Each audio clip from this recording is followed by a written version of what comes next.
শুভ সকাল বন্ধুরা, আশা করি সবাই ভালো আছো, সুস্থ আছো। দেখো আমি জ্যান্ত মাছ, শোল মাছ, টাকি মাছ নিয়ে উঠে পড়ে লেগেছি। ওগুলা কাটতেছিলাম। বাজারে গেছিলাম সকাল সকাল, বাজার থেকে মাছ নিয়ে আসছি। তো যাই হোক, বসে বসে কাটতেছিলাম। তোমাদের সাথে একটু আজকে ছাদের ভিডিও শেয়ার করলাম। মাছ, টাকি মাছ কাটতে, এই যে শোল মাছ, টাকি মাছগুলা তাজা ছিল। টাকি মাছ কাটতে আমার কাছে মানে দেখতে ভালোই লাগতেছে, মজা লাগতেছে, কিন্তু আসলে কি মাছটা কাটা অনেক কষ্টকর। মানে যতটা মজা ততটা হয়ে যায় আসলে। খুব মানে মাছ কাটা আসলে খুবই কষ্টকর মাছ কাটা।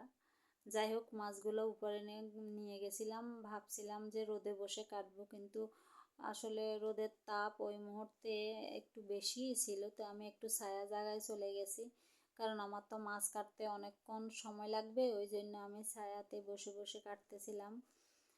যাই হোক, মাছগুলা একটু একটু ধুয়েও নিচ্ছি বালতিতে, না হলে কিন্তু আটা হয়ে যায় আর ছাইগুলা ভিতরে, মাছের ভিতরে লেগে যায়। এই জন্য মাছগুলা আমিষটা সরিয়ে তারপর মাছগুলা কেটে নিচ্ছিলাম। আর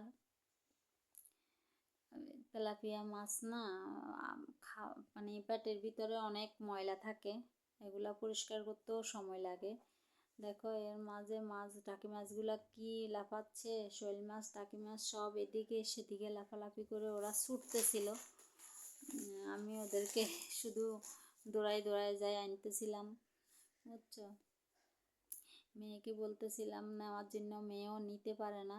ও ভিডিওটা ধরছিল, মানে মোবাইলটা, ওই জন্য করতে পারতেছিলাম।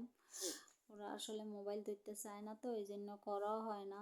আমি বেশিরভাগই ছাদে থাকি, এখন তো শীতকাল, অনেক মানে শীত, বাসাতে বাসাতে বসে কাজ করতে পারি না, এত শীত। মানে কি বলবো, আমাদের এদিকে পড়তেছে আজকে প্রায় 1 সপ্তাহের মতো, অনেক শীত পড়তেছে। তোমাদের এলাকাতে কেমন শীত পড়তেছে একটু কমেন্ট করে জানাইও, যারা যারা আমার ব্লগ দেখো। আচ্ছা, তোমরা কি টাকি মাছ কেউ এভাবে আমার মতো করে কাটো? আমি দেখো কত রকমে কাটতেছি। তেলাপিয়া মাছ কাটতে কিন্তু কাটাগুলো খুব শক্ত, মানে খুব সাবধানে কাটতে হয়, নাইলে হাত টাত কেটে যায়। আমি অনেক কষ্ট করে কাটছি মাছগুলা, ঠিক আছে, বেশি বড়ও না, তারপরও আমি অনেক কষ্ট করে কাটছি। কাটাগুলা যদি হাত কেটে যায়, এই জন্য খুব সাবধানতার সাথে কাটতেছিলাম আর বালতিতে ধুয়ে নিচ্ছিলাম, কারণ আমি এই জলগুলা গাছে দেবো, এই জন্য। ঘরে নিয়ে আসি মাছগুলাকে আমি লবণ দিয়ে ভালোভাবে ধুয়ে নিয়েছি, দেখো। আর তেলাপিয়া মাছগুলা আমি ফ্রিজে রেখে দেব। লাউতে একটু মাছ আমি ভাঙ্গি রান্না করব, সাথে শোল মাছ দিয়ে মানে দেব। তো এই জন্য তার মাছগুলা আমি ভালো করে পরিষ্কার করে ধুয়ে রাখি দিয়েছি। খুব তাড়াহুড়া করে রান্না করতেছিলাম, কারণ অনেকটা বেলা হয়ে গেছে মাছ কাটতে কাটতে আমার। তো যাই হোক, লাউগুলা সবগুলা আমি কেটে নিচ্ছিলাম, আগেই ধুয়ে রাখছিলাম। লাউ আমি বসাই দিয়েছি উপরে, ওইখান দিয়ে আমি আবার অন্যগুলা রেডি করতেছিলাম, কাঁচামরিচ, ধনিয়া পাতা, এই সেই পেঁয়াজ কাটতেছিলাম, মানে তাড়াহুড়া করতেছিলাম। দেখো আমার মাছ হয়ে গেছে, শোল মাছের ঝোলটা পরে বসে গেছিলো, এরকম ঝোল ঝোল নামাইছিলাম আমি, একদম মানে শুকাইও নাই, একদম শুকাই নাই, কিন্তু পরে একটু বসে গেছে। এত মজা হয়েছে, এত টেস্ট হয়েছে মাছগুলো, আর কি বলবো। শোল মাছ, আমার তো এখন এই মানে দেখে আরও লোভ লাগতেছে। কি বলবো, মাছগুলা এত টেস্ট, মানে একদম তরতাজা, রক্ত পড়তেছিল মাছগুলা যখন কাটছি। লাউ দিয়ে রান্না করছি, শোল মাছের মাথা, আবার তেলাপিয়া মাছও দিয়েছিলাম 2টা, পেটের দিকের গুলা আর কি, যেগুলা হয় না, মানে লাউতে একটু মাছ ভাঙ্গি দিলে অনেক টেস্ট লাগে। শোল মাছের মাথাটা দেওয়ার কারণে টেস্টটা ডাবল হয়ে গেছে আর কি।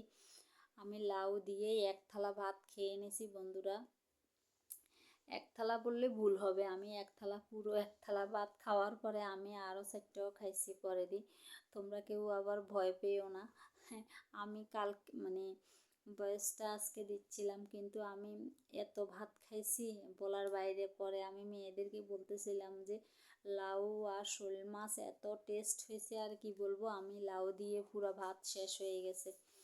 মানে এত মজা করে খাইতেছিলাম আমি। শোল মাছটাও এত মজা হয়েছে আর কি বলবো। আমি 1 পিস শোল মাছ নিছি বন্ধুরা, আমার লাউ দিয়ে আমার পেট ভরে গেছে। অনেকগুলো ভাত খাইছি আমি, পুরো 1 থালা ভাত হজম করে ফেলছি। হ্যাঁ, এত টেস্ট হয়েছে। আমার মতো এরকম কে কে শুধু লাউ দিয়েই ভাত খেয়ে নিতে পারো, কমেন্ট করিও।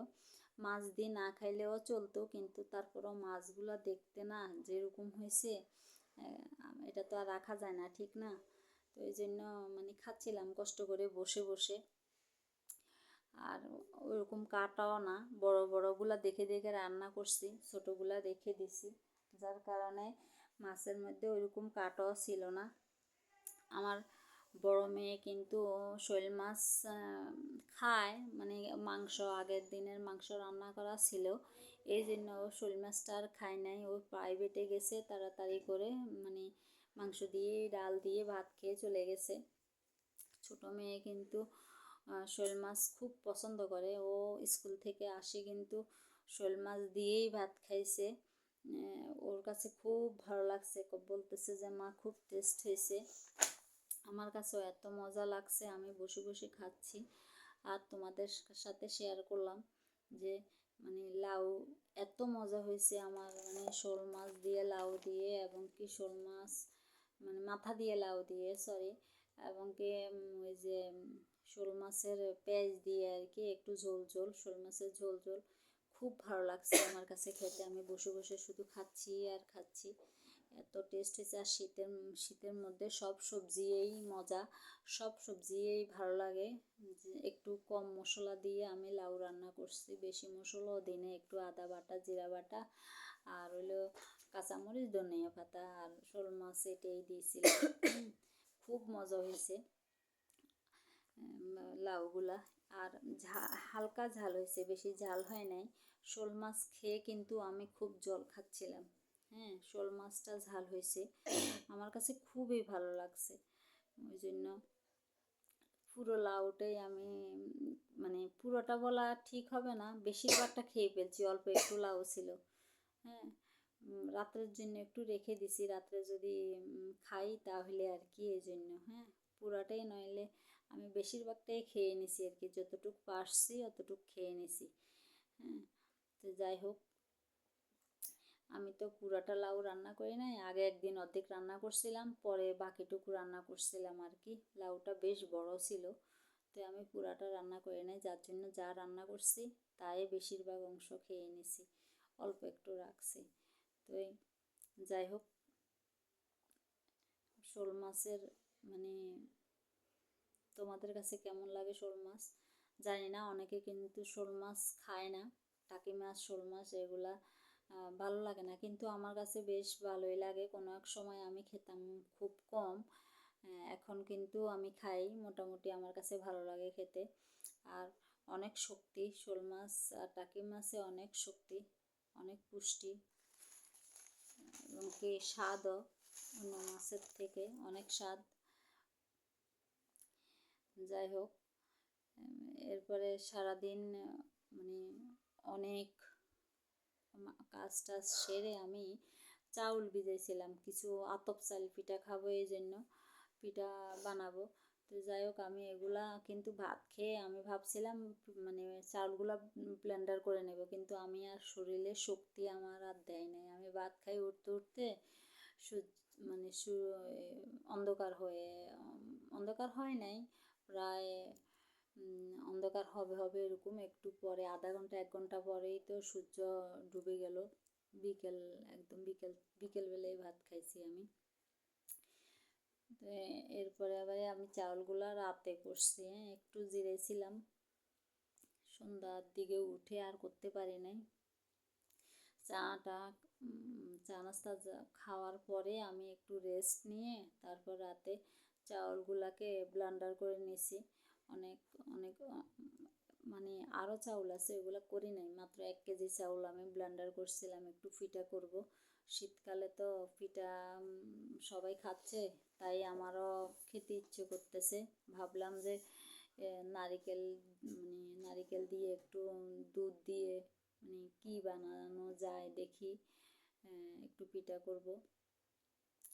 তো যাই হোক, ছড়া পিঠা করতে পারি কিনা দেখি, আশা আছে করার। যদি পারি তো শেয়ার করব, তোমরা পাশে থেকো। আর যাদের যাদের ভালো লাগবে প্লিজ লাইক কমেন্ট সাবস্ক্রাইব করো। আর আমার যেসব বন্ধুরা আমার ভিডিও দেখে আমার বন্ধু হয়ে আসো, যাদেরকে আমি ব্যাগ দিয়ে নেই, এরকম যদি কেউ থাকো তাহলে অবশ্যই কমেন্ট করে বলিও। আর সবাই একটা করে লাইক দিয়ে ভিডিও দেখো। দেখো আমি পান খাচ্ছিলাম, তোমাদের সাথে সেটাও শেয়ার করতেছিলাম। ভাত খাওয়ার দেরি, আমার পান খাওয়ার দেরি হয় না। যাই হোক, পানটা খেয়ে নিই। তারপর দেখো সূর্যটা চলে গেছিলো, আমি পান খেয়ে মাত্র বসছিলাম, তখনই আমার মেয়ে বাসায় আসছিল পরীক্ষা দিয়ে, ওর পরীক্ষা ছিল। তো চাউলগুলো আমি ব্লেন্ডার করতে পারি নাই, ভাবছিলাম করব কিন্তু আর করা হয় নাই, রাতে করছি। রাতে ব্লেন্ডার করে নিয়েছি 1 কেজি চাউল, 1 কেজির মতো আর কি। আমার খুব কষ্ট হয়েছে। পরদিন সকালবেলা দিলাম আর কি, পরের ভিডিওতে পাবা।